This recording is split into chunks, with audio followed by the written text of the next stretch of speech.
எல்லாருக்கும் வணக்கங்க. நம்முடைய செம்முரசு தொலைக்காட்சியை ஆதரித்து வரும் உங்கள் அனைவருக்கும் மகிழ்ச்சியையும் நன்றியையும் உரித்தாக்கிக் கொள்கிறோம்.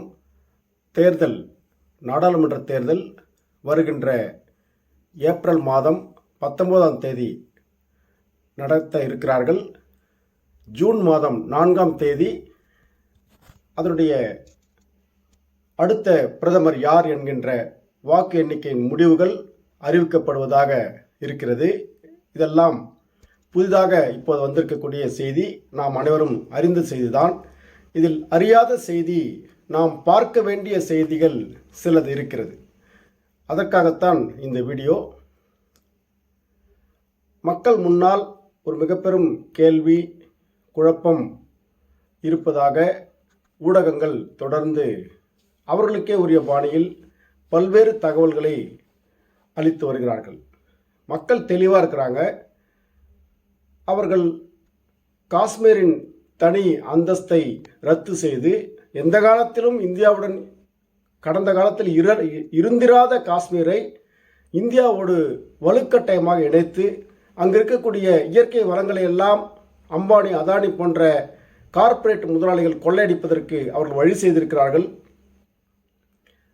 பண மதிப்பீட்டை ஒரு மாலை நேர திடீர் அறிவிப்பின் மூலம் ஒட்டுமொத்த மக்களையும் அல்லலுக்குள்ளாக்கி மிக வேதனையான ஒரு நிலையை, ஒரு பொருளாதாரம் குறித்த அடிப்படை அறிவே இன்றி அரசு கஜானாவில் இருப்புக்காக இருந்த 1.25 லட்சம் கோடியை எடுத்து செலவு செய்தவர்கள் தற்போது ஆண்டு கொண்டிருக்கக்கூடிய பாஜக கட்சியினர் என்பது மக்களுக்கெல்லாம் தெரியும். சிஏஏவை அவர்கள் எவ்வளவு நயவஞ்சகமாக இப்போது அறிவித்திருக்கிறார்கள், அது நடைமுறைக்கே கொண்டு வந்திருக்கிறார்கள். சிஏஏவை ஆதரித்த அதிமுக மக்களிடம் நாடாளுமன்ற தேர்தலுக்கு தங்களது கூட்டணியின் துணையோடு வாக்கு கேட்டு வருகிறது. இதையெல்லாம் தமிழக மக்கள் தெளிவாக உணர வேண்டும்.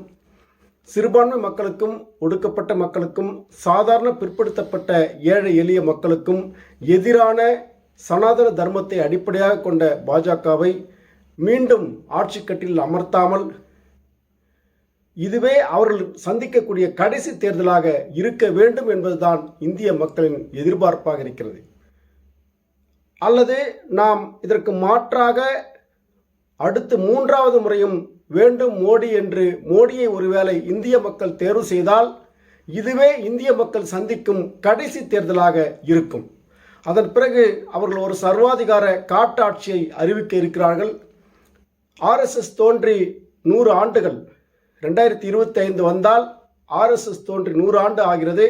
அப்போது அவர்கள் அகண்ட இந்து தேசத்தை, இந்தியாவை இந்து ராஷ்டிரமாக அறிவிப்பதை நோக்கி ஒற்றை தேசமாக மாற்றி, ஒரே நாடு ஒரே தேர்தல், இனி எல்லா தேசியங்களுக்கும் தனித்தனி அந்தஸ்தெல்லாம் மறுத்து ஒரே இந்திய தேசமாக மாற்றுவதை நோக்கி அவர்கள் செல்வார்கள். அந்த மூர்க்கத்தனமான ஆட்சி வேண்டுமா? மீண்டும் ஜனநாயக ரீதியிலான ஆட்சி. இந்த ஜனநாயக ஆட்சியிலேயே 1008 கோளாறுகள் இருக்கிறது. இருந்தாலும் இந்த ஜனநாயக ஆட்சி நீடிக்க வேண்டும். மக்கள் தங்களது சட்டமன்ற உறுப்பினர்களையும் நாடாளுமன்ற உறுப்பினர்களையும் தேர்ந்தெடுத்து அனுப்பும் இந்த குறைந்தபட்ச ஜனநாயக உரிமையேனும் நமக்கு வேண்டும். இதிலிருந்து தான் அதிகபட்சமான உயர்ந்த கட்ட ஜனநாயகத்தை நோக்கி மக்கள் முன்னேற முடியும். ஆனால் பாசிச சர்வாதிகார காட்டாட்சி வந்தால் அவர்கள் வைத்ததுதான் சட்டம். எதிர்க்கட்சிகள் எல்லாம் பந்தாடப்படுவார்கள், கொல்லப்படுவார்கள், சிறையிடப்படுவார்கள். அதை நோக்கி இன்றே அவர்கள் அம்பேத்கரின் பேரன் உட்பட, ஆந்திராவின் வரவர்ராவ் உட்பட பல்வேறு அறிஞர்களை கேள்வி கேட்பாரற்ற முறையில் சமூகத்திற்கு குரல் கொடுப்பவர்களை எல்லாம் அவர்கள் ஆண்டு கணக்கில் சிறையில் வைத்திருக்கிறார்கள். இது அடுத்து இந்து ராஷ்டிரமாக மாறினால் என்னென்ன கொடுமைகள் நடக்கும் என்பதை சமூகத்தின் மீது அக்கறை உள்ள அனைவரும் எண்ணி பார்க்க வேண்டும். கோவிந்த் பன்சாரியா கொல்லப்பட்டார். கௌரி லங்கேஷ் பத்திரிகையாளர் கொல்லப்பட்டார். கோவிந்த் பன்சாரியா என்ன பண்ணார்? அவர் இந்த பாஜகவின் தகுதித்தங்களை எல்லாம் மக்களிடம் சென்று அன்றாடம் அம்பலப்படுத்தினார். அதற்காக அவர் கொல்லப்பட்டார். கௌரி லங்கேஷ் என்ன பண்ணாங்க, இவர்கள் 2014 பாஜக எப்படி தில்லுமுள்ளு செய்து ஆட்சியில் வந்தது என்பதை அம்பலப்படுத்த இருந்தார்கள். அவர் வீட்டிலேயே படுகொலை செய்யப்பட்டார். பகுத்தறிவு கருத்துக்களை தன் வாழ்நாள் முழுக்க பரப்புரை செய்த கர்நாடகாவை சார்ந்த கல்புர்கி வீட்டில் சென்று அதிகாலை நேரத்தில் படுகொலை செய்யப்பட்டார்.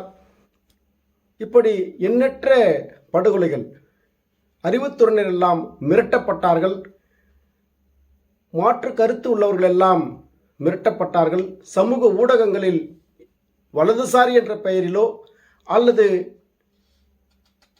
பத்திரிகையாளர் என்ற பெயரிலோ மூத்த பத்திரிகையாளர் என்ற பெயரிலோ பாஜகவின் கருத்துக்களை தொடர்ந்து அவர்கள் பரப்பி வருகிறார்கள்.